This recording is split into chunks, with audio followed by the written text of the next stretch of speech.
নমস্কার বন্ধুরা, সেই দিন দুটো গাছে সার ড্রাগন গাছে সার দেওয়া দেখিয়েছিলাম। আজকে বাকি যে গাছগুলোতে আছে সেগুলো সার দেব।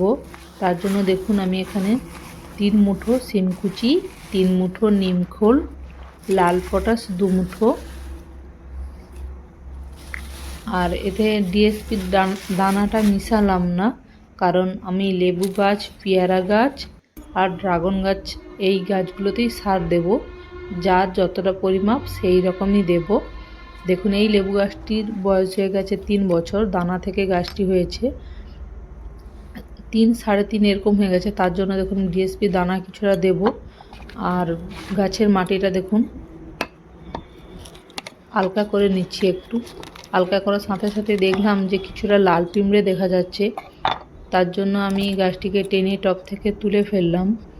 যে বেশি পিঁমড়ে থাকলে গাছটিতে তো সার দেওয়া যাবে না ডিএসপি, তার জন্যই দেখলাম যে না সেরকম কিছু নয়, উপর দিকটাই পিঁমড়া ছিল।